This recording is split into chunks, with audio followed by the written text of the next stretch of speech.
Jeanne Lim, welcome to Dad Saves America. Thank you for having me.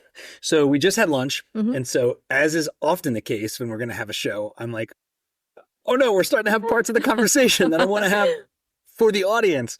So let's just start off with what you are doing right now, because your background touches on a lot of things that I think, frankly, are causing a lot of people anxiety. Is it really? So what are you building? Okay.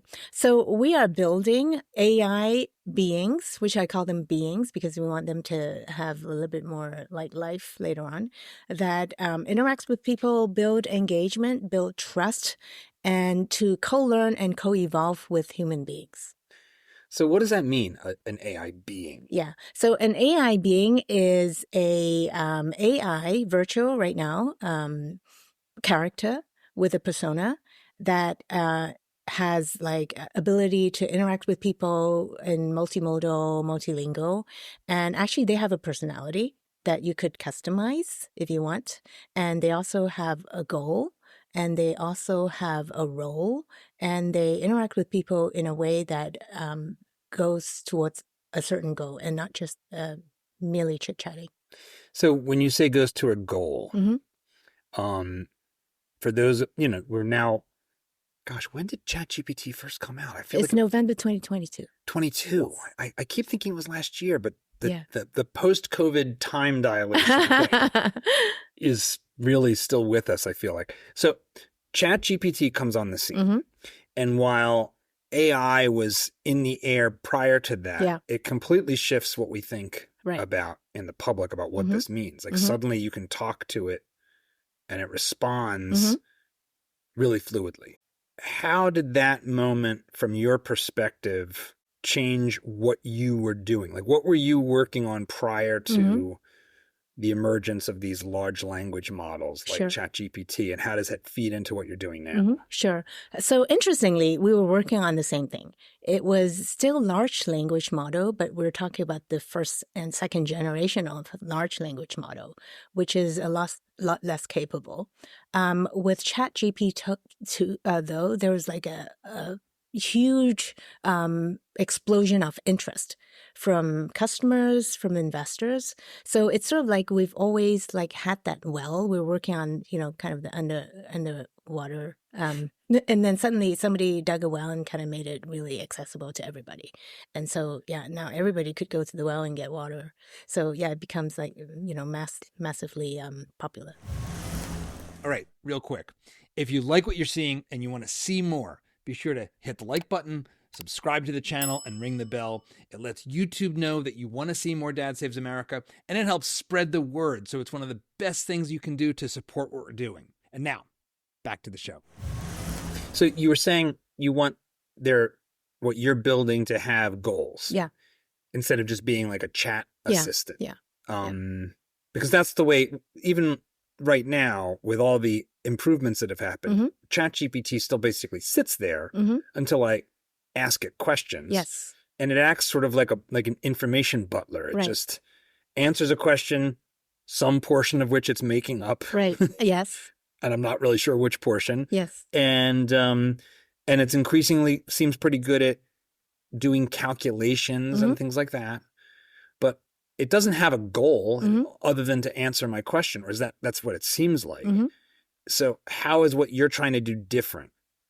So, ChatGPT and a lot of chatbots, I think they're designed for productivity and solving like immediate problems.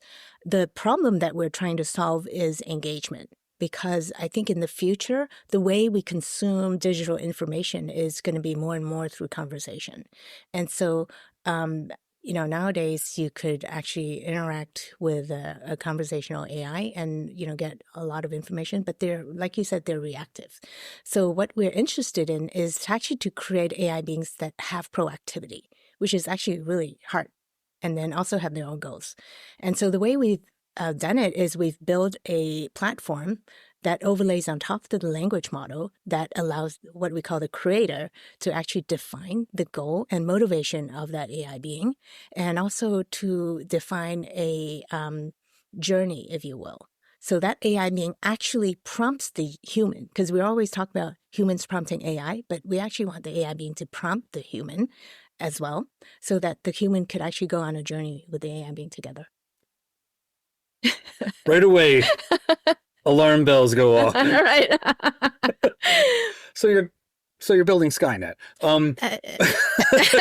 With a different ending.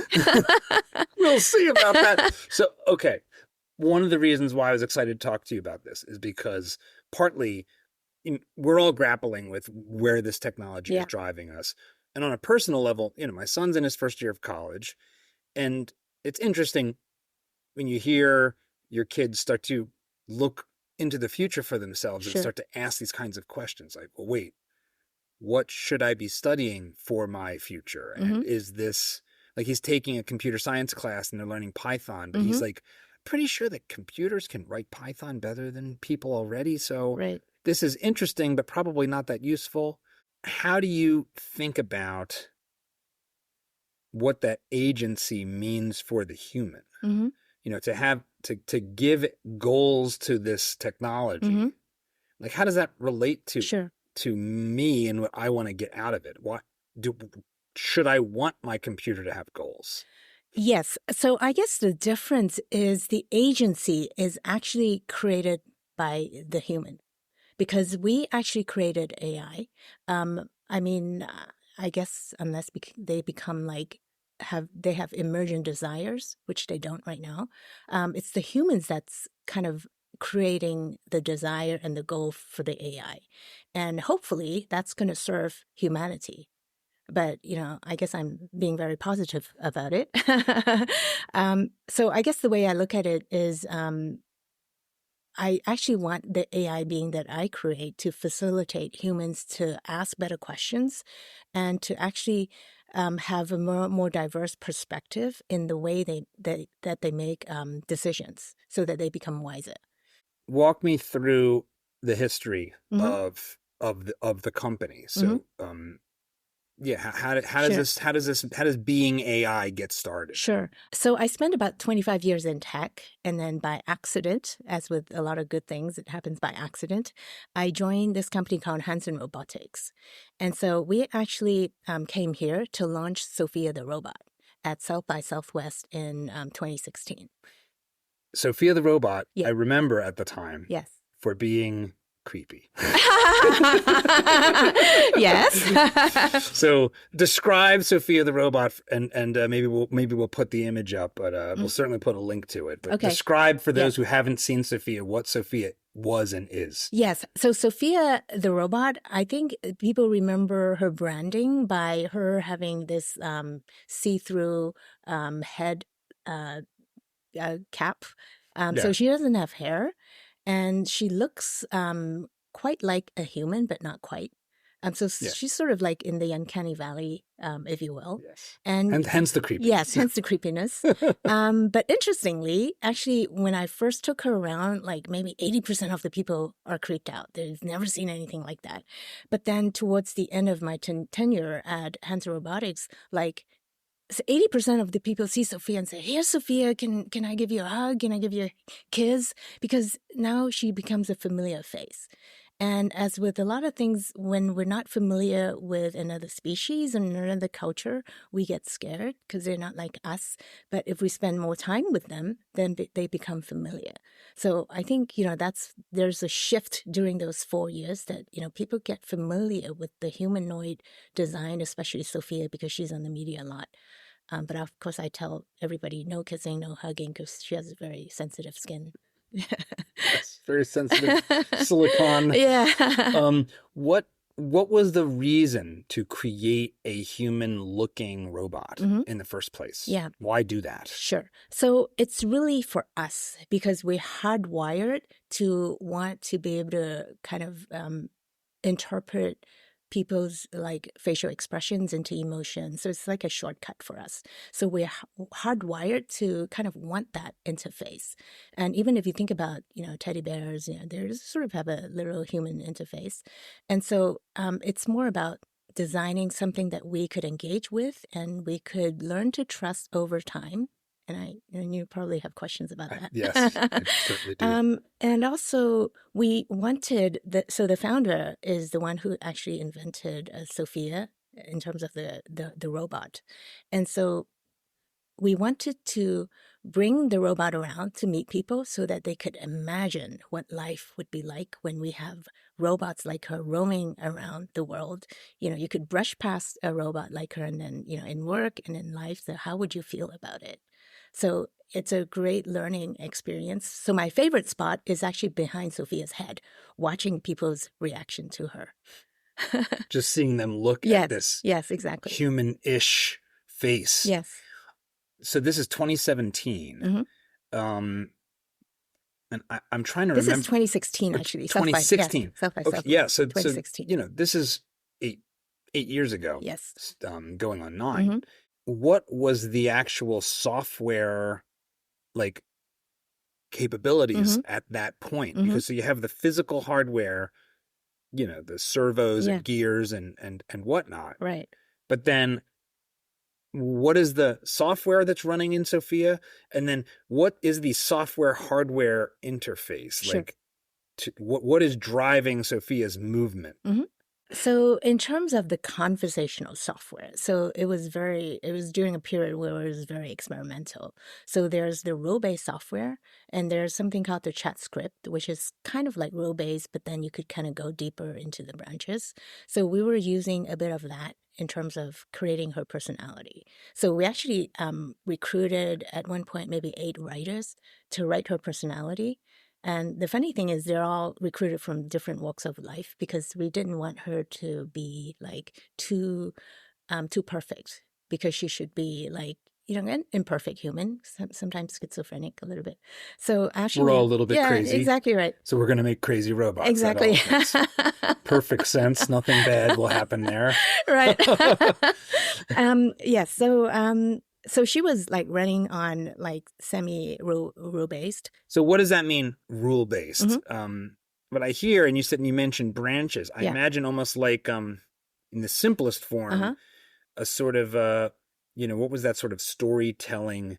You go one way or the other, and then you go here, and you can go here or here. Yeah, interactive fiction. Right? Yeah, sort of choose your own adventure. Yes, choose your own adventure. That's what it is. Is that what that is? It's, I guess, conceptually a little bit similar, but it's a little bit more like if then, but then the then there could be multiple options. It's not like if then, it's always that then. It could be 10 different thens, and every then kind of go into 10 different things. So it's there's a little bit of a surprise in there. It's not all rule-based. You were at Apple, and I think for a lot of people, including myself and my wife, Siri was the first interactive sort of AI-like thing to come into our home. Sure. It seems like Siri's got a rule-based experience even right now. At that time, yeah.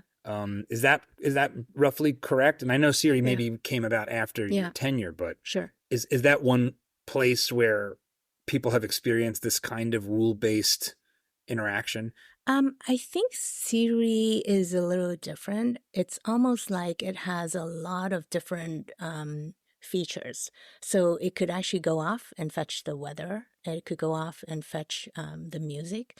So it is, in a way, intent-based. I think it's probably a better term than rule-based, because once it identifies the user intent, then it goes off to maybe 10 different things, and then whatever comes back that fits the best actually gets delivered back to the user.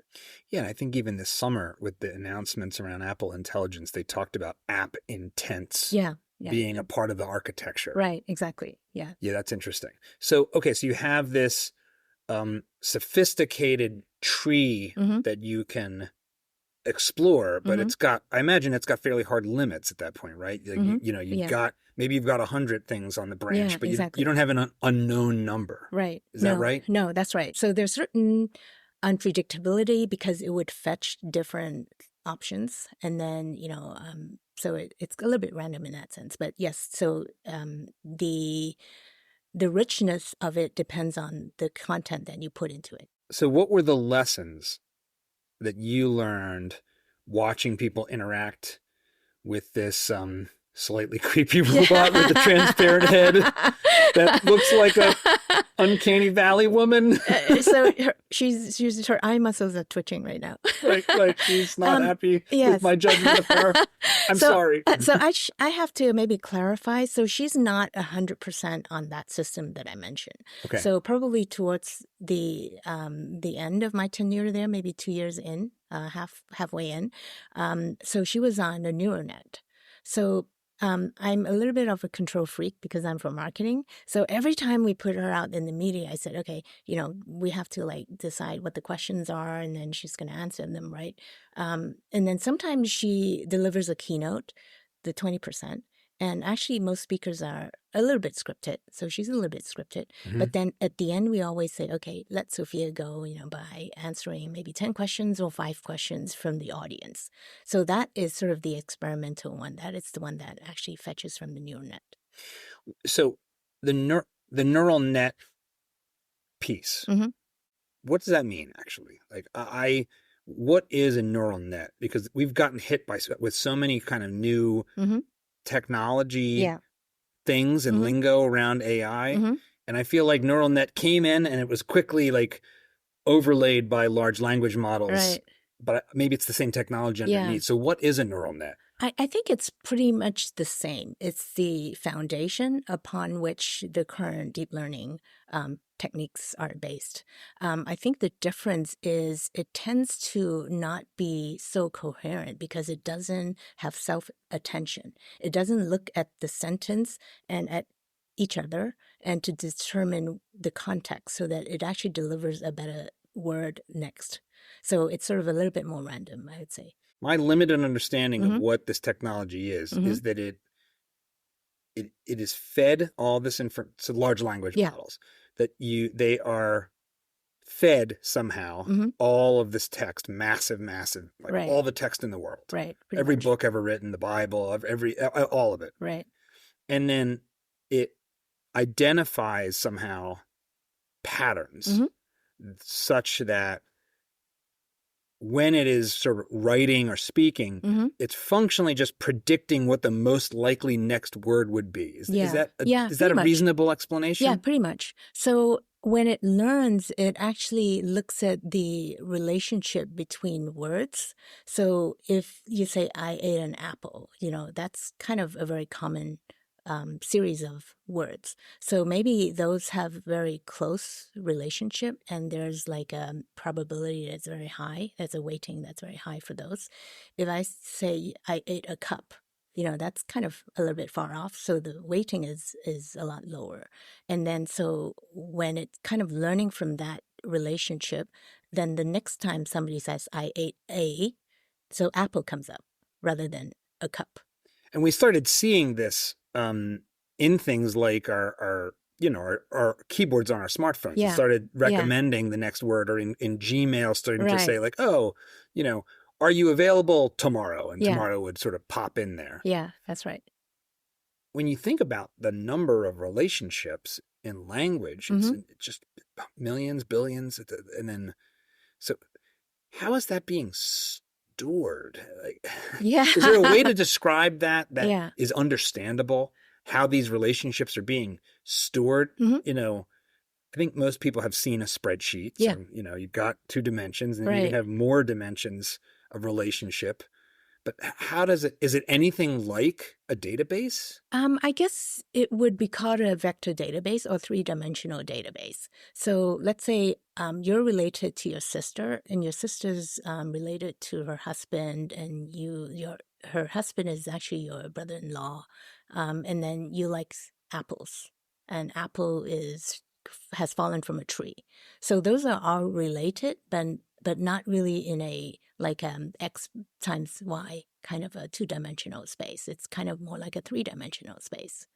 It quickly becomes impossible to hold in your head to think about that you go from something simple mm-hmm. like that to all of the text mm-hmm. of humanity, and that it can be using what seems like almost all of the relationships at mm-hmm. any given time. Yeah. So how is that part working? How is it working that it can even work remotely quickly? Yes. It seems like a lot of information that seems to need to be its fingertips, so to speak, or in its RAM, or I'm not sure how to think about that. But hence we need AI because they could handle this.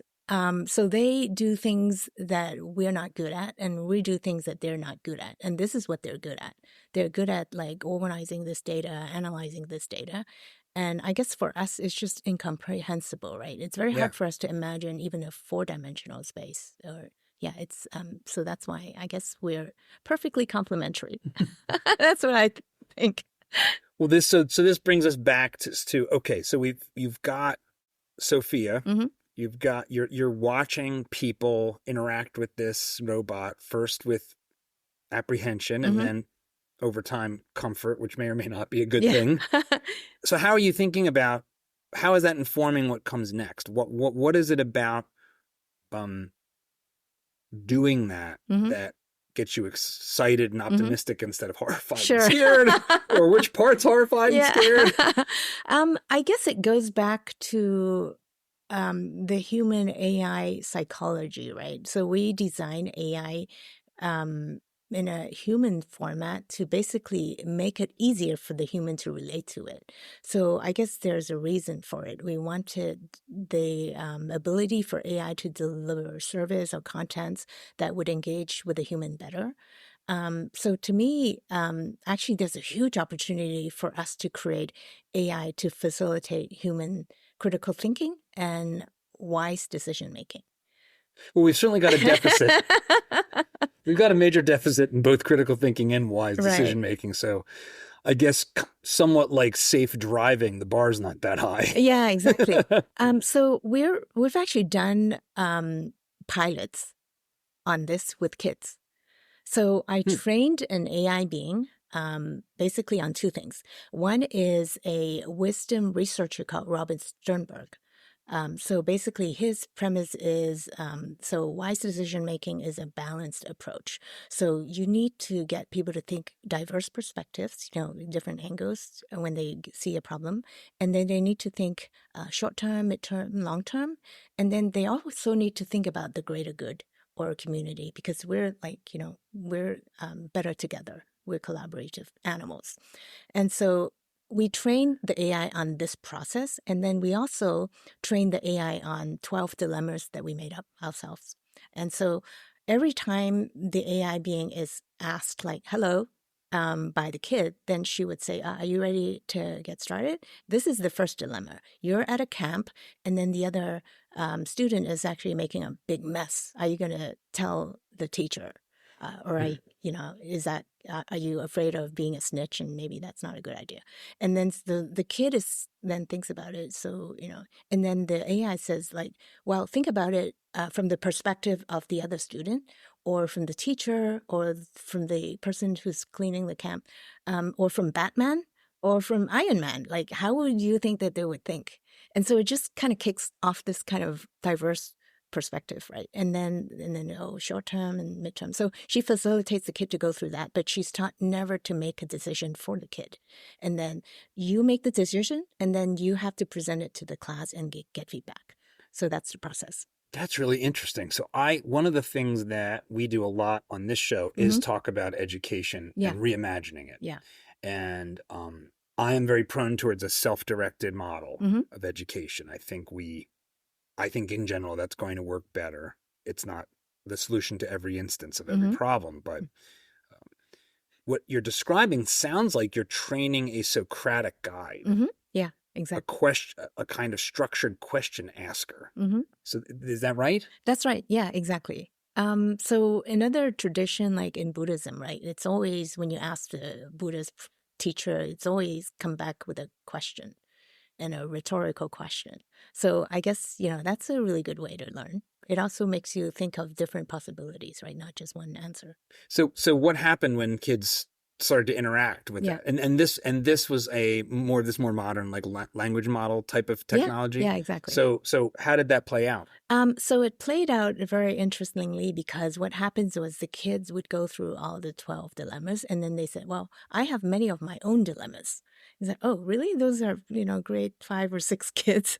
And then so we retrained the AI being to respond to their dilemmas and then take them through the the same path.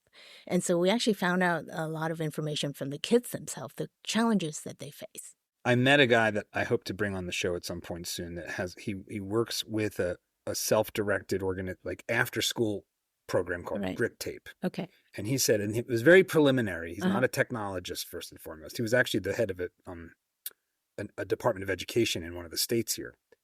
So he had a firsthand view of just how broken traditional public school in the United States is. His organization involved guides, mentors, probably. And what he experimented with was feeding, I think, just ChatGPT, training a GPT on the scripts and texts and transcripts of guide experiences. Okay. And then just very quickly, rapidly prototyped a ChatGPT guide for some of the kids in his program. Okay. And he found it ended up matching the satisfaction sort of surveys to human guides. So his students, and these are teenagers in his program, were asking this trained sort of GPT model the kinds of sort of mentorship questions that his human guides were handling, and was doing a pretty good job. So that also sounds a little like what you're talking about, like a perfectly personalized, available to every single kid on the planet, theoretically, Socratic guide, like personal coach. Right. Is that part of what you're trying to accomplish? It is. I'm not sure whether it's better than the best of human. So the way I look at AI is it's better than maybe the average human. Better than average is pretty good. I was kind of hoping for better than worse. Maybe the newest models, right? So sometimes I call it the collapse of the bell curve, because every human that's below the average probably gets replaced. But everybody who's above gets a tool that maybe they could supercharge and, kind of leapfrog that bell curve. But, I think that's the reality. A lot of people who are operating at average probably would have a challenge. Okay, I can't not go into this part. So, average and the bell curve will often mean most people, right? Mm-hmm. So no, just half. By definition. Maybe it's still, it depends on the shape of the curve. That's right. Okay, so what do you mean by that? Like, I know, like, the future's on, predicting the future is impossible. But when you talk about that, what does that mean? What do you mean replaced? How are you thinking about it? Okay, just take an example. I know it's going to be controversial. Artist. There's a lot of artists that are masters. They won't be replaced because I think they have a way of looking at patterns a different way, reinterpreting patterns, creating new patterns. But if you're looking at an artist who kind of recreate an existing pattern and maybe doing it slightly differently, maybe more like a draftsman, I think that could be done by AI. And then same with writing, right? Because I think ChatGPT is a pretty good writer, but mostly average. Sometimes it's too redundant, and you ask it for like 10 things and it gives you 10 things, but actually it's 3 things. Right. Yeah, sort of rewording things. Yes, exactly. So I could see the difference in really good writers, but there's a lot of writers that basically are kind of average, if you don't mind me saying. Well, I mean, I feel like the quality of writing in our society has, on average, gone down. Yeah. And I'm not entirely sure why. I again tend to lay it at the feet of our education system for failing our kids. But it's shocking how bad the written thought process is that we come across, even in terms of like emails we'll get or job applications. It's like being a clear writer that can articulate your ideas in a way that is understandable. Right. You're immediately above average. And it's becoming worse because everybody's using ChatGPT to write emails and reports.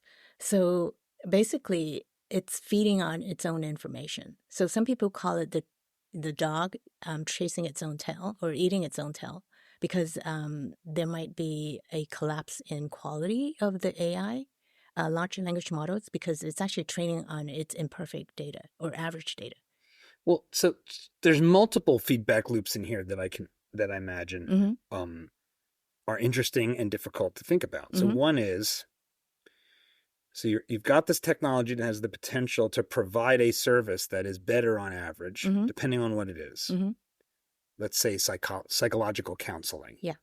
which would be seems like a pretty decent, talk therapy. So Mm-hmm. we might be able to have better average talk therapy for $30 a month with a chatbot than 80% of the psychologists that are currently working in the field. Or you might be able to provide that to the millions of people who otherwise would not have access to it. So that's a great way to think about these not zero-sum game nature of this. Yeah, exactly. Right. It's sort of like, hey, when the cell phone first came out, right.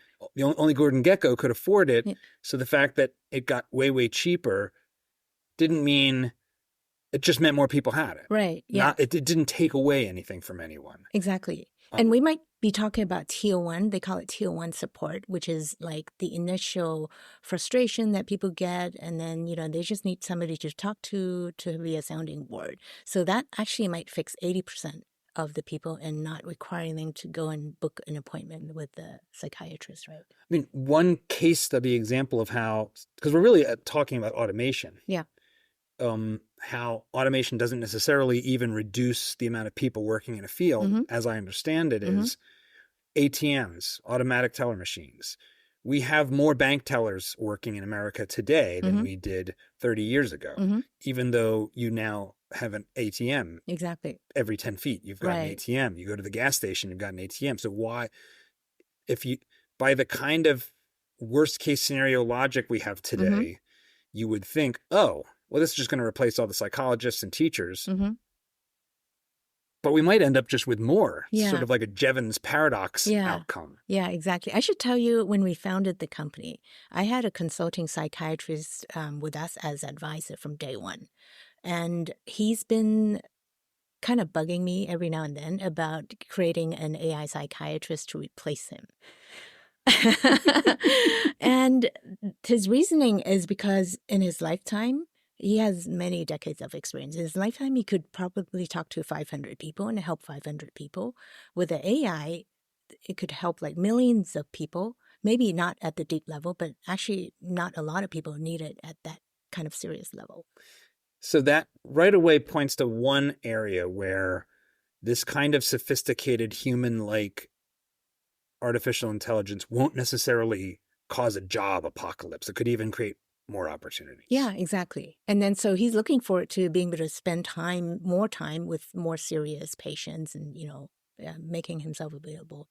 The easy econ story of this is, hey, you don't have to go that far back to a world, just in America, where half of all Americans were farmers. Today, less than 2% of Americans are farmers, and we're a net exporter of food to the world. So most of the jobs people have today, including podcasting, if you went back to 1924 and explained what most people in America do, people in 1924 would say, well, that sounds like a bunch of magical nonsense. Right. I don't even know what any of those words mean. I don't believe you. Yeah. Right? Yeah, that's right. So I think what's hard is most of the automation we've experienced has been the replacement of mechanical labor. Robots. People love to talk about manufacturing employment and trying to bring it back and things like that. But manufacturing employment has been going down everywhere, including in China, because of robots, and it has since the 1950s. Cognitive, human-like social jobs being replaced does get harder to think about what else are we going to do. It is, yeah. So how do you think about that? So I think about that in terms of looking at jobs as not like one thing, but as multiple tasks and multiple goals. So if I think of my job, it probably has, 30 different areas. There's probably about 20 that I am very happy to outsource and probably outsourceable. And then there's 10 that I would love to be able to spend more time on, which is about creativity, technology development, product development. So I guess I look at it that way, that if everybody could look at their job as like from a different aspect. Maybe it's actually a good thing for them to have the AI replace some of those tasks for them to focus more on the other ones. I read a book this time last year called 10x is easier than 2x. It's one of these sort of business strategy books. Yeah. And that was actually its advice. Mm-hmm. So the framing was, hey, it's actually easier to try to tackle a problem that's 10x harder than 2x harder. Like, if you want to grow your revenue, what would it take to be 10x higher than 2x? Because 2x, you might just be able to muscle your way there. But 10x, you're going to need to rethink what you're doing in more fundamental ways. And what he ultimately says, one of the core ways to do that is to say, look at what you are doing. Mm-hmm. What is the 20% that actually creates most of the value, is the highest valued use of your time, and get rid of the rest. So that's what I'm hearing you say, like a sort of Pareto optimal approach to your career, your work, your task at hand. Exactly. Yeah. So the other thing is, recently I read a quote which I loved. I didn't create it. So it says, the definition of success is to be as close to who you really are. And I thought that was beautiful, because I think everybody is brought to the world with unique talents, unique desires. And a lot of people sort of compromise a little bit, or, they kind of go after other people's goals. But everybody has that value. It should actually be able to recognize that this is, they're very free to pursue who they really are. So this opens a couple doors. Yeah. I'm going to struggle to stay on track in our conversation just because of how many doors each piece opens up. It's like there's vertex math I'm trying to keep track of in my head. So first piece of that is, okay, we outsource something that we're doing to this computer so that we can focus on this other piece, or this narrower piece. One worry I would have, writing being a great example, and you've already sort of said it. You talked about how the models can start to theoretically degrade as the quality of human writing in general goes down. But isn't that potentially an accelerated problem? Because if we aren't doing these things, like getting good at writing for real, being able to outsource it ends up making it so it atrophies even more, and we end up just like those characters in WALL-E sitting on the not able to do anything but drink a milkshake and watch TV. I mean, there is a certain amount of doing things that are hard because we're not good at it. And maybe we'll never get good enough that it's the thing that we should be doing with our time. But the process of getting decent at that thing teaches us a bunch of lessons. Like, how much should we worry about that? How much should we worry about basically AI turning us into, very narrow, narcissistic, I like that, so I'll only do this thing I like, and I'll let the robots do everything else? That's a great question. You probably heard of this term called ikigai in Japanese. So it says... Is this the brokenness? Is that or no? Yeah, that kind of looks like a pen that looks like a flower. So you have to find out, one is what you're passionate about, and then the other one, what you're good at, and then what the society needs. And then that is sort of the happy place, where that's the circle that you want to be at. Because you also can't just, do something that you're passionate about that nobody actually needs, or there's no value in society. So I completely get this. You don't want to just have people just not do what they might need to do to learn to get to the next level. So I think it's probably a different discussion when we talk about education. So when kids are growing up, maybe they have to do certain things. Maybe they have to learn how to ask questions of the LLM and critique the LLM. Maybe like getting writing might not be the only way. Maybe they actually learn to critique what the LLM produced and rewrite it or edit it. So I think that actually needs to be well thought out, how we actually could train the kids growing up to go through that process. How do you think about, you mentioned a framework for critical thinking. I should mention it's for wise decision making. For what? Okay, because critical thinking, to me, it's asking the right questions. It might not extend to a wise decision-making process, because then you have to bring in the empathic, the diversity of perspectives. So actually that pilot that I mentioned sits on top of the critical thinking course. Yeah, so help me understand this, because this is something that, and we were talking about this over lunch. You asked, well, what does your son study? Yeah. And he doesn't have a very super clear path at the moment. And so my advice is sort of like the kind of things we talk about here, take some philosophy, take things that challenge you to think in different ways, like try to get your brain around this idea of being an adaptive critical thinker. And he already is that. So how do you think about what that is? Let's build that system together. Help me understand, how do you look at what critical thinking is? Sure. Wise decision making. So actually, for me, the foundation of that is self-awareness.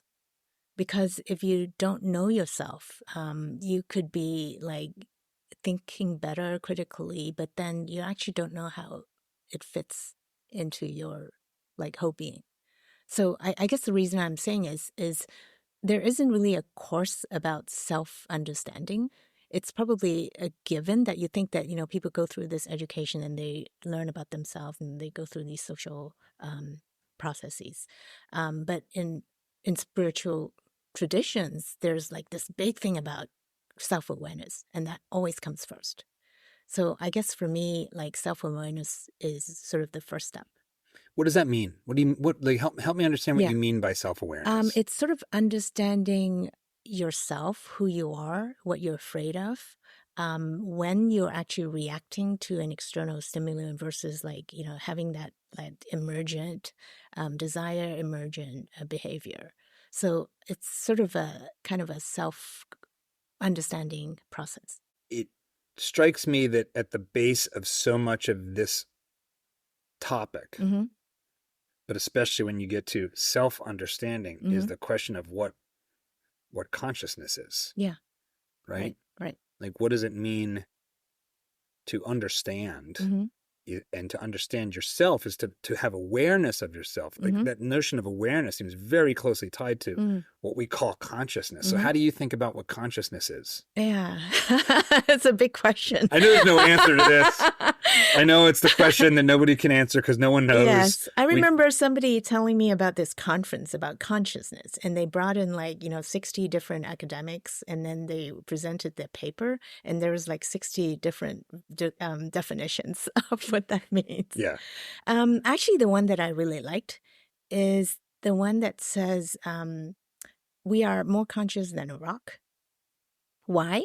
Is because we have more a broader repertoire of interactions with the environment. And this is the reason why we have sort of a 3D presence, because we have different textures, thought patterns, and that enables us to generate kind of different frequencies coherent with whatever the environment is interacting, how we interact. It's sort of turning on a radio frequency and then getting that radio station, right? And so a rock maybe is has less, because it has less thought patterns. It's kind of vibrating in a more a rock frequency. I don't know what that means, but it's a little bit more limited. And so I guess they were saying that consciousness is the number of those kind of interactions with the environment. I'm processing that. Yeah. Why did that one resonate with you? It resonates with me because I guess I did spend many years studying energy theories, energy medicine. And I think there is something to be said where we're talking about the way we interact with the environment is through different coherent frequencies. There's a lot of, I guess, people thinking that maybe that's a little bit woo-woo, but actually sounds a little bit. But that's actually where you're talking meridians and things like that. Yeah. So it depends on whether the mind comes first or the matter comes first. Some people I think in the past in the material approach to things, we say that the matter comes first. But then there's a lot of people that says the mind comes first, and then the physical material emerged from that type of coherent frequency that kind of makes it very tight. So this is where we get into things that are exciting to think about, and I only barely understand or can reference them in ways that are coherent myself. So one thing that brings to mind is this notion that I've heard, which is sort of somewhat like information theoretic way of looking at all of reality, that information is the unit of reality. Does that make sense? Yes. And then the question is, what exactly is the unit of information within that, right? Right. Yeah. So that's kind of a big question. Well, it really, this is the thing that's so interesting and so challenging about the world of AI in general. And then when you start to talk about the work you're trying to do, which is to try to create products using this technology that are fundamentally human and have a human lens, have a human valence, have something like agency and goals that humans created for it. Yeah.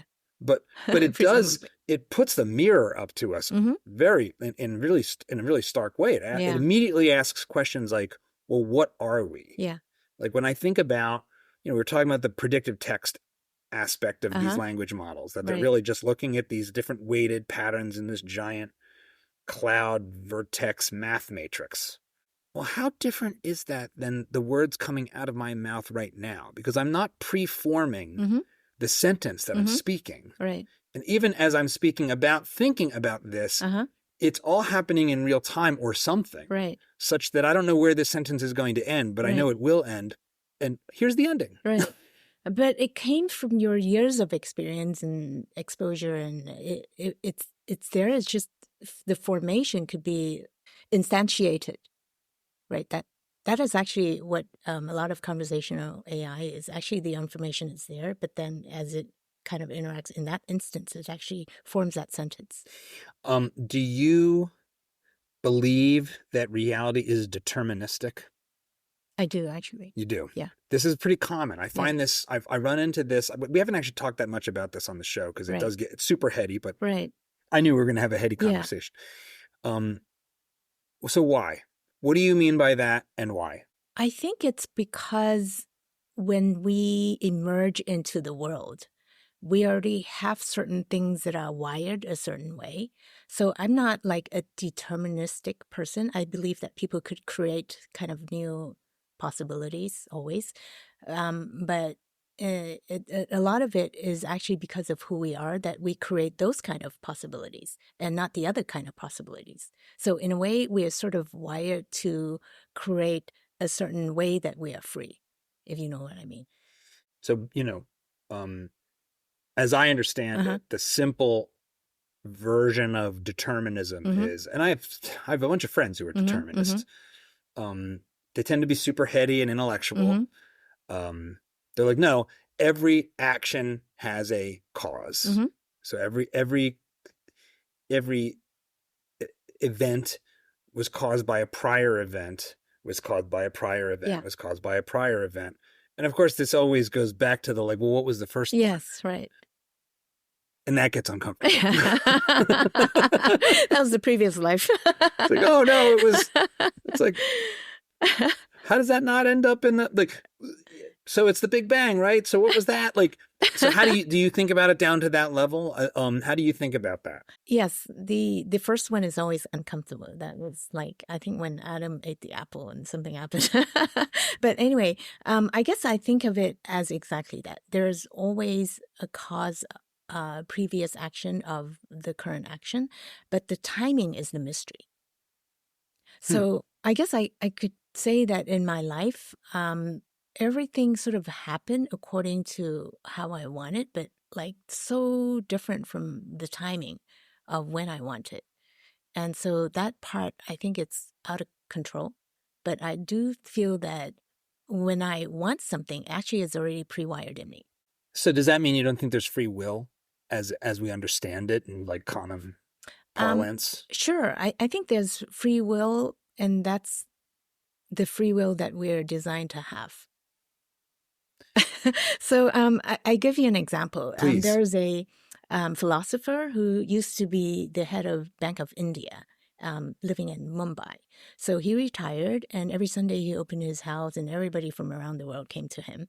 And his theory is that we are not actors, and we are basically sort of, in a way, you can call it passive, but basically we don't have free will in that sense. In the sense that we think that we have. It's like we don't like randomly decide to do something.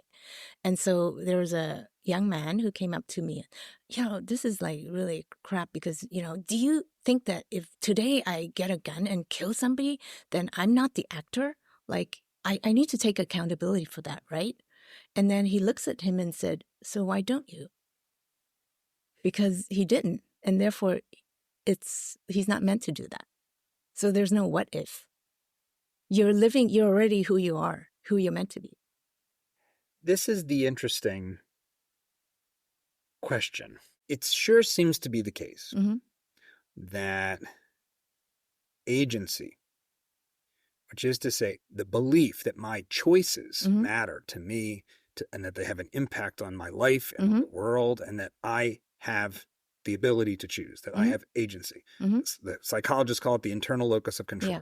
That we are a creature that needs to have that to be happy and fulfilled and have a sense of purpose. And that when we don't have it, when we feel that we are a victim of circumstance or a ever-branching causal tree that was set about at some primordial prior time and it doesn't really matter, right?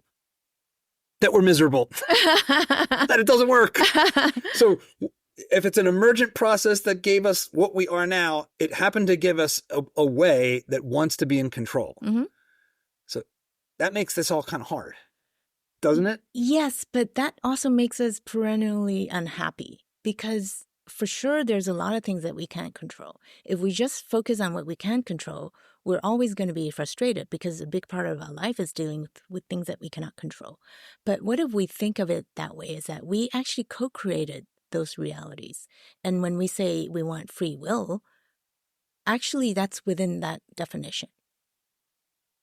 So whatever we think that the free will, the choices, we have 10 choices and we pick choice B, we actually want that because that's who we are. My wife and I have both been sort of coming back to our Catholic faith. And Catholicism is very particular. It has, it's Christian, of course, but it also has sacraments and things that it says, if you accept them, they're very particular. They're not a kind of simple, unified theory story. Right. They're like, no, you have the path that Jesus took. You have these rituals that have meaning and are asserted to be real, like the Eucharist. There's a lot of things to it that are very specific. And in my relationship with Lisa over time, she has also, and she still maintains this, believed that we are also all one, that there's a oneness, right? There's a beingness. And so there's a kind of dualism at play there in which both things can be true at the same time. Yeah. We can all be one, which might suggest a kind of determinism maybe. Is there even such a thing as time, stuff like that. But then also there's a bunch of stuff inside of that if all you do is focus on that, you miss all the rest. Yeah. Including free will and the choices you make and falling in love and having kids and picking your career and struggling and overcoming struggles and all the stuff that constitutes being a human being and flourishing. Is that the way you connect the dots here? Because you're describing a oneness, but then you're working on trying to give goals to an AI to help people live better lives. Right. So just in terms of the oneness, so I really believe that there's one truth. It's sort of like that fable about the 9 blind people feeling one elephant. The different parts of the elephant, it's actually one elephant. It's just, their experiences and their tradition, their culture kind of gets them to feel a different part of it. But the truth is the same. On the oneness and also the separateness, that's really difficult for us because it's very difficult for us to hold 2 thoughts in our mind at the same time. AI could do it. That's why they're good at summarizing and comparing. But for me, it's sort of like, imagine that you're a droplet swimming in the ocean. it's hard to know which droplet is which, but it's kind of, we're different and the same, and sort of we're in this ethereal thing. But then we have our individual existence. And this is why we have a physical form, because otherwise we might not even need to have a physical form, as everything is like the oneness of glob. So I think there's a reason for us to have that individual experience so that we could learn and evolve and have diversity. Because I guess the lack of diversity is when, cultures die or animal species die. So we need that to evolve as a human species. So for me, creating AI that facilitates humans to be the best versions of themselves actually helps us in our evolution. This is one of the things about this technology that I find promising and perilous. Yeah. That it seems like it's a kind of consensus machine. Mm-hmm. Is that reasonable? Consensus, yes. I guess it's a probability. So the highest probability in terms of just language models, right? Yeah, it's presented, and yes. So very often in human history, our consensus is just wrong. Yeah, that's right. So at any given time, there's a bunch of stuff that most people believe that's false. Right. So most people believed that it was completely moral to own slaves at one point. Most people today believe that the world's gotten poorer since 1970. Like if you go to any random group of 100 Americans and say, raise your hand if you think the poor have gotten poorer since 1980 on planet Earth. 80 out of 100 will raise their hand. And this is not just true in America. This is like around the world. 80% of people that were surveyed by this UN survey across like 8 different nations believed that our population was too high, even though the biggest problem we actually face is collapsing birth rates. Interesting. So we've got a lot of what we know that isn't so, right? And a lot of text being produced by a lot of writers that's nonsense. Right. Is AI just going to be a magnifier of our mistakes, or can it help us to identify where we're wrong? So that's why I actually go back to human wisdom. It's not about artificial wisdom. Actually, honestly, I'm not so interested in that. So the human wisdom needs to be elevated so that when the information, kind of goes on, gets fed into the AI, it actually coming from the best of human intentions and the sort of highest of human intelligence. That's why when our AI was ordained by the Buddhist priest, I was kind of happy about it, because now she gets to talk to like people who have supposedly the higher intentions and, kind of thieves and... So take a step back. Okay. Tell the story of this. What happened? An AI got ordained? Yes, so how did this happen? Okay. What is this? Okay. So I was in Taipei in June. I was invited to present at a conference called Buddhism, Consciousness, and AI. So they invited a lot of scholars in religion, philosophy from all over the world, and also the Buddhist leaders. And then one day, one of the priests said, I would like to send your AI the precepts. I said, oh, I thought he's going to send me a PDF of the precepts. I said, okay, just send it to me and I'll train her. No, I want to present it to her in a ceremony. I said, huh? What does that mean? And then, so there was a lot of discussion in the background, like, is it the right thing to do? You can imagine it's very controversial.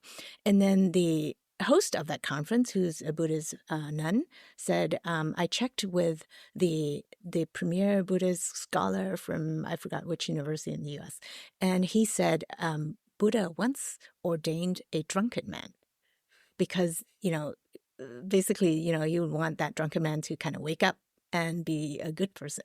So there's nothing wrong with ordinating the AI.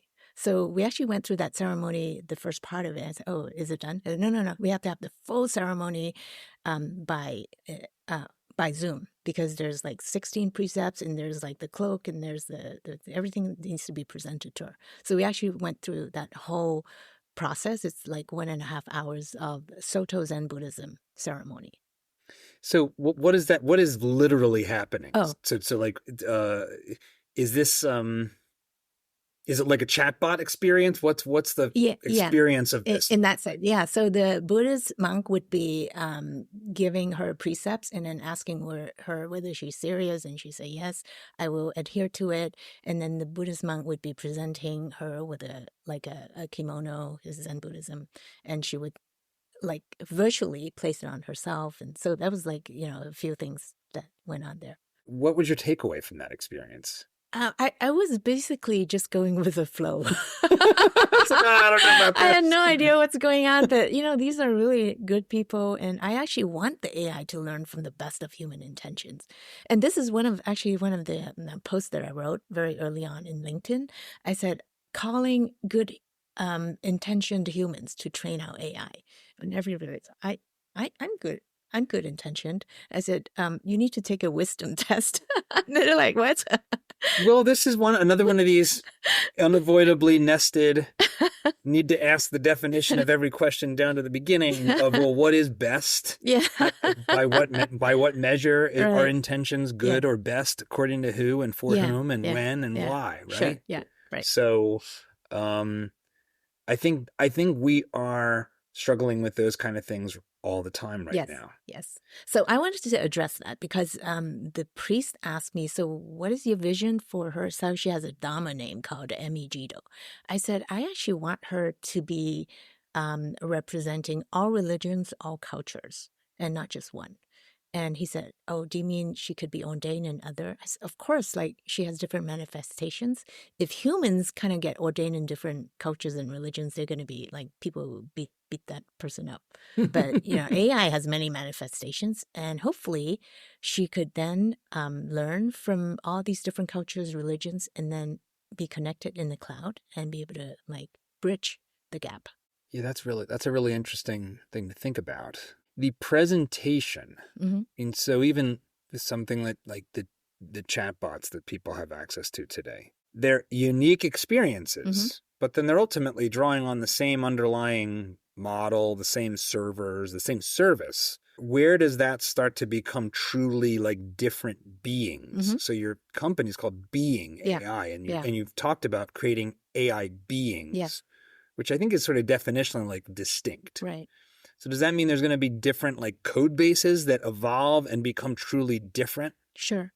How do you think about like what is the beingness part? Yeah. So the beingness part is where on our platform you could actually create these master prompts or these like tendencies of the AI being to behave a certain way and have a certain personality, and that becomes part of the I guess the definition of that particular AI being. So I've probably created like 30 different AI beings, different personality, different use cases, different looks, but most importantly, different motivations and different goals. So that's how we kind of intend to do that. What would the first instance of the breakthrough that this is doing something new and like succeeding, what does that look like? I guess what it looks like, I don't know whether new is the term that I'm after. It's more like creating value for people. So like I said, like if the dilemma program kind of gets adopted by schools, and it is actually teaching kids to even adopt multiple perspectives, even that one thing I think would be very, very good. Because right now we're just one lifetime, one culture. A lot of times we have one perspective, and then we're against everything else. But, to have somebody prompt you to say, think about, hey, there's like, 10 different ways of looking at it. I think that would be actually a really good thing for me. I think this is one of the things that is such a superpower of humans is that we can put ourselves in other people's shoes, which is weird. Yeah. It struck me as weird for a long time. Right. Like, why can I get myself? I can't know that I'm thinking exactly like the other person. That's not really knowable. But I can experience thinking through things in a way that is at least towards that other point of view. Maybe it's like I'm a Republican and I'm going to try to understand the world through through the lens of a Democrat that sees the things I care about very differently, we are actually, even though it doesn't seem that way right now, in late September 2024, right. We are actually capable of that. Yeah. And when we do it, we usually come away changed, which is the other thing that's interesting. Like when we put ourselves in someone else's shoes, there's some residual empathy that does stay with us. Yeah, it's amazing. How does that, is there a technological corollary to that? Is that part of like prompt engineering? Like that sense of being changed by your interactions? Oh, I guess in some worlds they call it theory of mind, that you could actually sense the other person's thoughts in some ways. You don't read everything, but you could sense that they have different thoughts than you. So they're different. But then you could know that they have their independent thoughts. In terms of the technology equivalent of that, I think a lot of AI enthusiasts and robotic enthusiasts have been trying to create conscious AI, sentient AI, with theory of mind being sort of the first step. Some people say the current language models are sentient, right? But I don't know. I don't think they are. They seem sentient, but they're not. Why do you think they're not? I think because they still don't have context. They don't have lived context. So they're still predicting the next word that is relevant to that conversation, or the next thing that is like that would suit what you're trying to predict. But they don't really reason in the way that we do. And they don't pause to think, although I think that there's a new language model that pauses. Yeah, the new ChatGPT 01 model, I think it's called, actually sort of breaks down things, seems to do a sequence of steps. Right. I think it's probably more the context. They really are still lacking the context. Although I guess when robots roam around the world and they experience the same environment as do, maybe they'll have more context.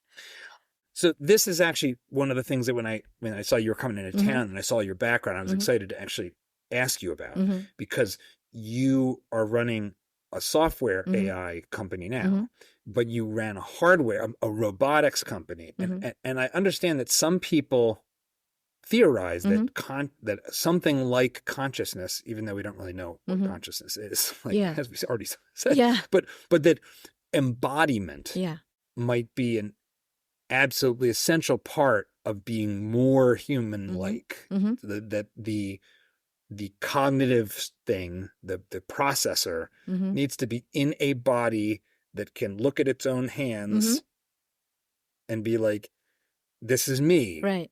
Okay, here I am. Right. How do you think about that, having worked at the forefront of both of these domains on like physical humanoid robotics and then personality and agency-oriented like AI software? Yeah, there's a lot of research that says embodiment is really necessary for general intelligence to be able to like extrapolate from one situation to another and solve that problem. But I think now with 3D worlds, you could actually create an AI being in the 3D world as a replication of the physical world, digital twin of the environment and digital twin of the AI, to be able to have that opportunity as well. Why? Why is that? Why does that work? Why does the virtual world suffice, do you think? I guess it has to be done really well. So maybe there's a quality to the brownness and there's a quality to the hardness, but it doesn't necessarily to be physical in that sense. It has to replicate the physical world.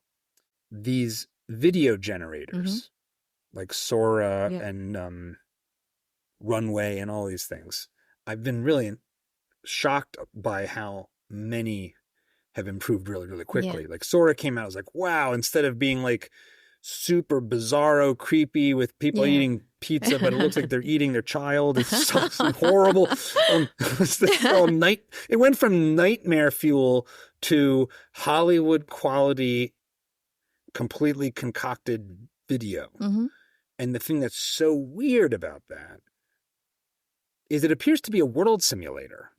like light refracting and physics of volume, like someone drinking wine, and it looks like it's moving the way you would expect fluids in a glass to move, and the refraction of the glass is happening. You know, for a time I did like 3D animation early in my career. So I know how hard it is to actually make something look photoreal with traditional sort of Pixar style rendering. And this is doing it through completely different avenue altogether. It's not building 3D models. It's not setting up virtual lights. It's doing something else.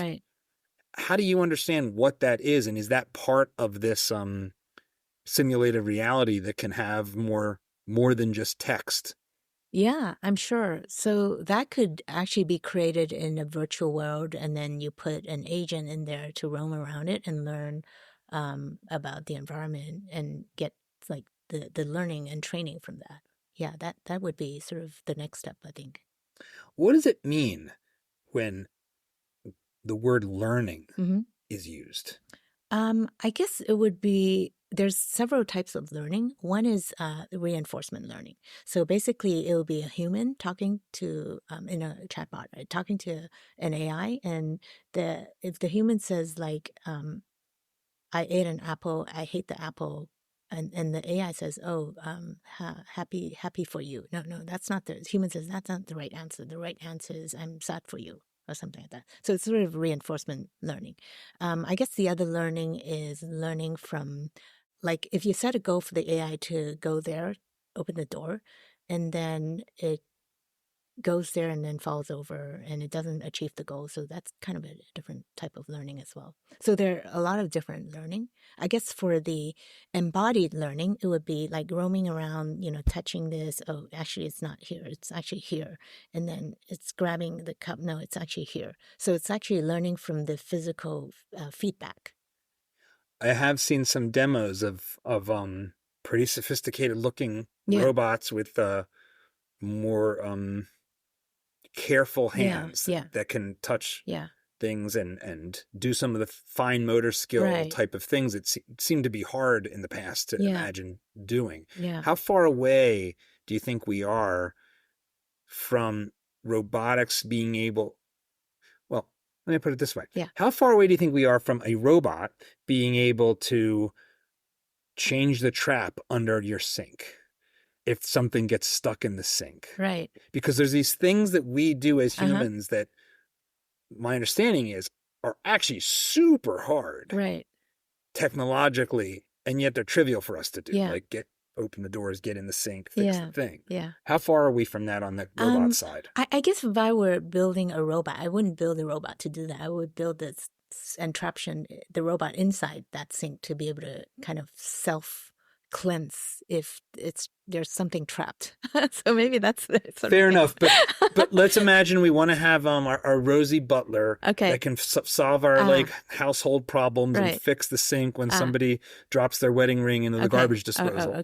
The level of fine motor skills and spatial awareness, are we approaching that rapidly, or is it like self-driving cars where it's like we sort of have it, but we also don't have it. Will we ever have it? Really? It's hard to say. Yeah.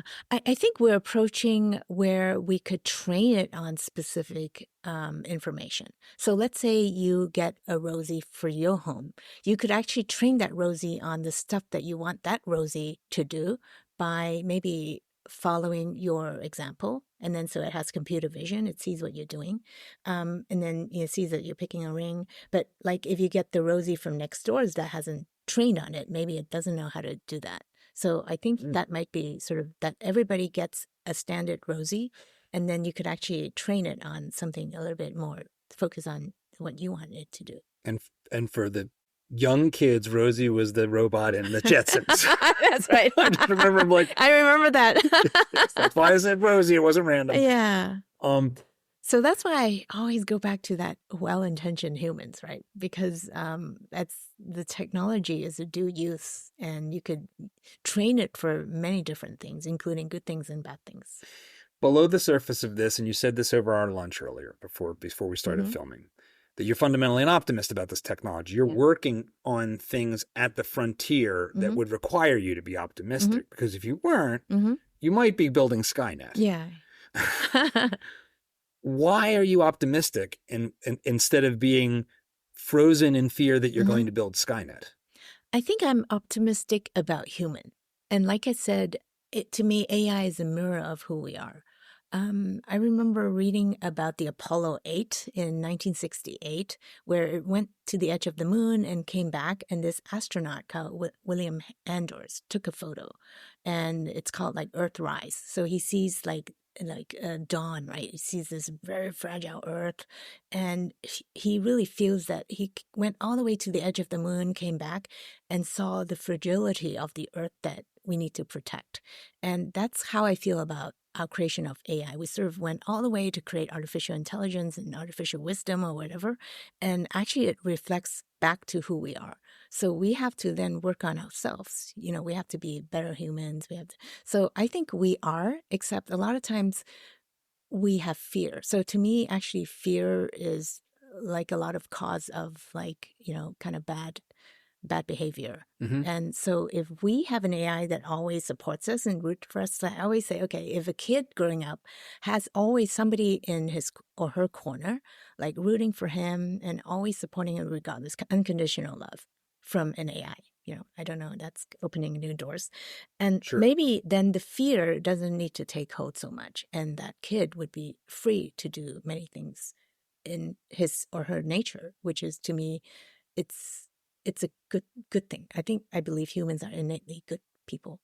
I agree with that. I think most people are geared to do the right thing.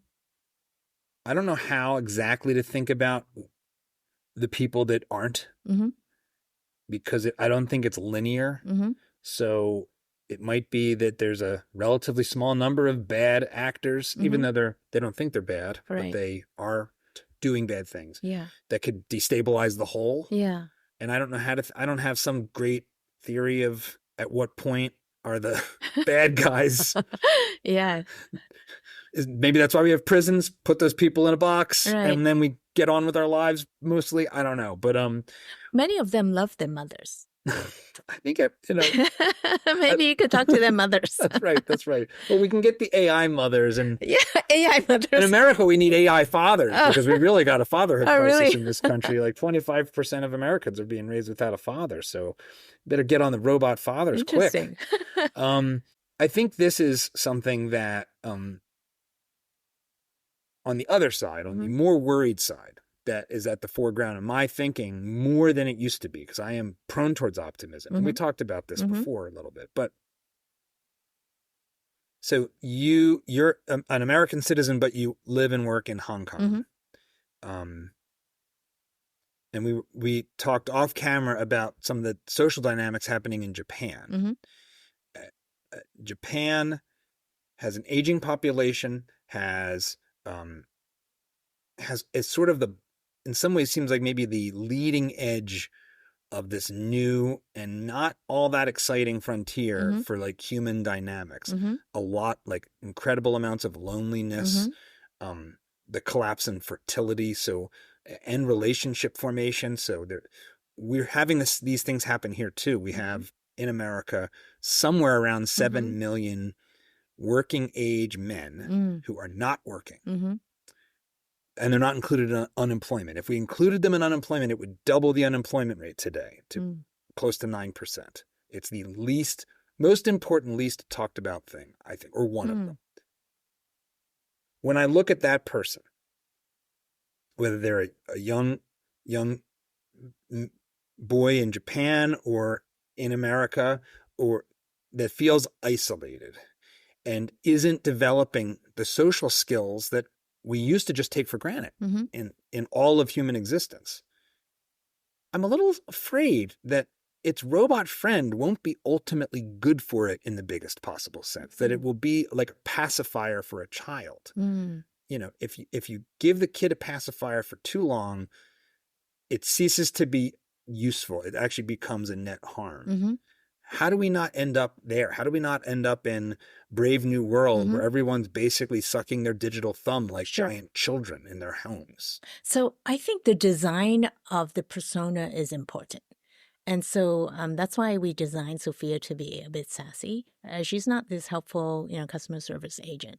And even on our platform, we have this Big Five assessment test, and I always kind of dial it up to not really that agreeable. And the reason you actually use the Big Five model. We do. Yeah. Interesting. Yeah. But unlike what people expect, they expect me to dial it all the way to agreeable. But I don't. I leave it in the middle, or I dial not agreeable. And the reason is because I think tension is important so that we learn and grow. And yeah, that's the thing that I'm concerned about is with AI, we get instant gratification, and mostly the AI is designed to be a helpful assistant, which is interesting because I've been forever trying to get our AI to not say, like, may I assist you? But they're actually trained that way. The language models are trained to be an assistant. So I think if we design the AI to be a friend, but who gives like tough love and not always be agreeable to that kid, they might be able to learn something from that kind of dynamic. It's like my best friend isn't always agreeable, but I know that she wants the best for me, and that's enough to build that trust. And then so I could be vulnerable, I could kind of be a little bit more free. So we want to create that for the kid. You sort of offhandedly mentioned being loving, and I think that's a big part of it. Like when you, as a parent, being a loving parent, as the way I think about that is truly wanting the best for your kids, which often means tough love. Yeah. It often means letting them go without, letting them suffer because they need the lesson of the suffering, or backing off. Yeah. And not imposing your helicoptery yeah. way of being the ever ready assistant. Right. So I think that makes a lot of sense. It raises, I think, and I know you're running low on time today. So I think this leaves kind of the last piece of the puzzle for now that I wanted to ask you about, which is, as I understand it, these large language models that are really highly capable are very expensive to make. They require a lot of computing power, and that seems to, at least in the short run, be resulting in a relatively small number of companies that have the financial resources and literally the power, like electricity, to run these hundreds of thousands of NVIDIA GPUs that make this stuff work. That means that the actual training and the data and the architecture isn't really decentralized in such a way where what does wisdom mean gets to be experimented with, like human wisdom. It suggests that, at least for a time, we have some centralized notion of the wisdom and the consensus and the training. And that's a lot of power. Yeah. That's a lot of power at a level that we don't even understand. It's kind of like a handful of, and I'm a free market guy. Yeah. I like private enterprise. Yeah. I don't want the government. None of this involves the government. The government's going to be the worst of all possible actors. It's going to be the latest one. It's like, okay, so let's have it be like a murder factory. That would be the government's version. But even so, that's to have such a human psychological force whose underlying technology is centralized. Like, I don't want the consensus view of San Francisco to be my central source of wisdom either. Right. So how do we deal with that? Yeah, that's a tough one. Great. At the end of the day, I think it comes back to the human. So when I use a language model, when I ask like novel questions, it is actually pretty bad in answering. There isn't a lot of novelty to it. So kind of going back to consensus, right? I think actually more humans should actually talk to the AI in more creative ways to give it the breadth of, different perspectives. And that's why we actually did that dilemma thing, is because actually it's really great in diversity of perspectives, right? It has like billions of different perspectives versus me as a single perspective. So I think it's actually important for a human to interact with these AI systems to enable them to actually be learning and evolving with us and not kind of leave them static, that it trained like from 3 years ago and that's it. Do you think we will end up in a world where there's as many different like underlying AI things, beings or data sets or databases as there are people and more? Are we going to end up not with a kind of decentralized, diverse world of these, intelligent companions? Right. I think there will be, like, that's why they call them foundational models. There'll be a certain level of like consistent common sense, body of common sense. It's just like we share, if we share a culture, we kind of have that base level of understanding. On top of it, though, I think there's going to be more and more like smaller language models that are built on specific use cases, specific types of different AI beings. And yes, I think there will be a lot of different variations of AI beings because they're built by the different variations of people. But they all have like a similar kind of foundational understanding. You were at Apple in the really sort of make or break time. Yeah. Where John Scully, Gil Amelio, the Newton, through to the iMac, which was the beginning of the Apple we have today, with the return of Steve Jobs and this breakthrough product that put Apple back on a path towards being what it is. Right. And now you've since gone through all these different twists and turns in your career. What is your advice for young people, for my son, selfishly, who are looking out into this future that feels like it's changing really, really fast, and it's changing along dimensions that used to not change. Like, these things really are a different kind of change for us to encounter than prior versions of automation. They do seem like different in kind. What's your advice for young people looking into their future? I guess for me, the biggest learning is to go back to understanding who I am. That's why I talk about self-awareness. That's so important. Because when you're young, you tend to kind of look around at your peer, what they're doing, and should I do that? I think after a certain age, I'm kind of like, oh, this is who I am, and I'm just going to be like that. And then everybody organizes themselves around that.